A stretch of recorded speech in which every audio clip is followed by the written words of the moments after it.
शीतला माता व्रत कथा। बहुत समय पहले की बात है। एक बार शीतला माता ने सोचा, चलो आज देखूं कि धरती पर मेरी पूजा कौन कौन करता है और कौन कौन मुझे मानता है। यह सोचकर शीतला माता धरती पर राजस्थान के डोंगरी गांव में आई और शीतला माता ने गांव में आकर देखा कि उनका कोई भी मंदिर नहीं है और ना ही पूरे गांव में कोई मेरी पूजा करता है। जब शीतला माता गांव की गलियों में घूम रही थी, तभी एक मकान की छत से किसी ने चावल का उबला पानी नीचे फेंककर वह उबला पानी शीतला माता के ऊपर गिरा, जिससे शीतला माता के शरीर में फफोले पड़ गए और शीतला माता के पूरे शरीर में जलन होने लगी। तब शीतला माता पूरे गांव में इधर उधर भागकर चिल्लाने लगी, अरे मैं जल गई, मेरा शरीर तप रहा है, मेरी मदद करो। शीतला माता चिल्लाती रही, किंतु उस गांव में किसी ने भी शीतला माता की मदद नहीं की। तब उस गांव में एक कुम्हारिन बैठी थी।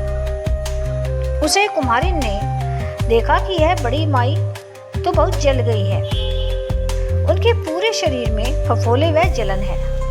तब उस कुम्हारिन ने कहा, माँ तुम यहाँ आकर बैठो, मैं तुम्हारे शरीर पर ठंडा पानी डाल देती हूँ, जिससे आपकी जलन कुछ कम हो जाएगी।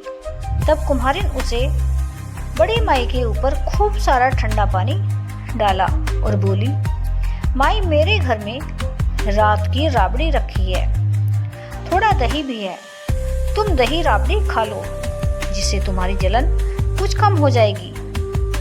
फिर जब बूढ़ी माई ने ठंडी ज्वार की आटे की राबड़ी और दही खाया तो उसके शरीर को ठंडक मिली। तब उस कुम्हारिन ने कहा, जाओ माई बैठो, मैं तुम्हारी चोटी बना देती हूँ, तुम्हारे बाल बिखरे हुए हैं। और वह कुम्हारिन बड़ी माई की चोटी गूंथने लगी। कुम्हारिन की नजर तब अचानक बूढ़ी माई के सर के पीछे पड़ी तो कुम्हारिन ने देखा कि एक आंख बूढ़ी माई के बालों के अंदर छुपी हुई है, तो वह डर के मारे भागने लगी। तब उस बूढ़ी माई ने कहा, रुक जाओ बेटी, डरो नहीं, मैं कोई भूत प्रेत नहीं हूँ, मैं शीतला माता हूँ। मैं तो इस धरती पर यह देखने आई थी कि कौन मुझे मानता है और कौन मेरी पूजा करता है।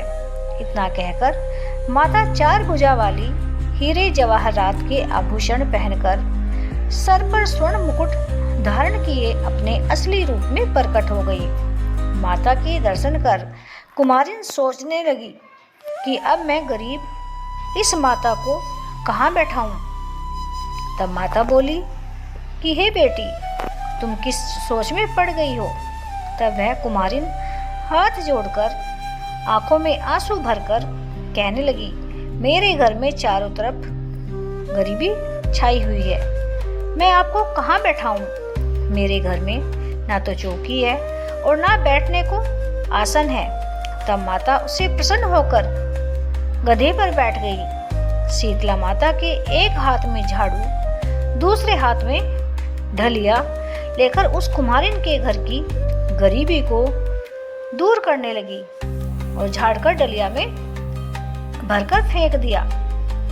फिर शीतला माता ने उसे कुम्हारिन से कहा, बेटी मैं तेरी सच्ची भक्ति से प्रसन्न हूँ, अब तुझे जो चाहिए मुझसे वरदान में मांग ले।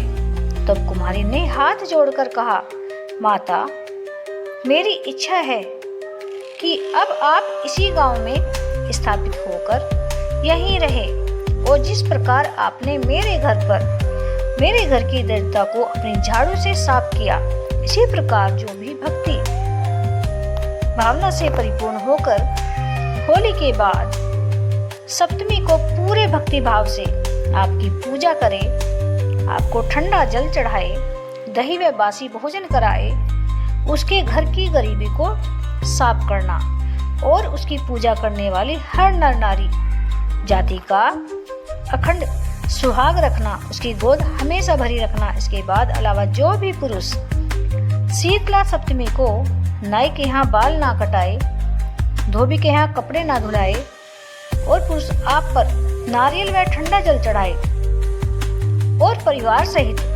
बासी भोजन करे, उसके काम धंधे व्यापार में कभी भी दरिद्रता न आए। तब माता ने कहा कि बेटी, जो तुमने वरदान मांगा है मैं तुम्हें सब वरदान देती हूँ। बेटी, तुझे आशीर्वाद देती हूँ कि मेरी पूजा का मुख्य अधिकार इस धरती पर मुख्य रूप से केवल कुम्हार जाति का ही रहेगा। तभी इस दिन से डोंगरी गांव में शीतला माता स्थापित हो गई और तभी से उस गांव का नाम हो गया सील की डोंगरी। शीतला माता का मुख्य मंदिर है। शीतला माता सप्तमी पर वहाँ विशाल मेला लगता है तथा इस कथा को पढ़ने से घर की गरीबी दूर होती है और सभी मनोकामनाएं पूर्ण होती हैं। शीतला माता, जैसे आपने उस कुमारिन की गरीबी को दूर किया, वैसे ही अपने सभी भक्तों पर अपनी कृपा सदैव बनाए रखना। और इस कथा को होली के बाद बसोड़े के दिन कहा जाता है, तो आप भी जरूर सुनिएगा। तो दोस्तों, वीडियो पसंद आया हो तो वीडियो को लाइक शेयर जरूर कीजिएगा और यदि चैनल पर पहली बार आए हैं तो प्लीज़ चैनल को भी सब्सक्राइब जरूर कीजिएगा। तो दोस्तों, मिलते हैं अगले वीडियो में, तब तक के लिए राधे राधे।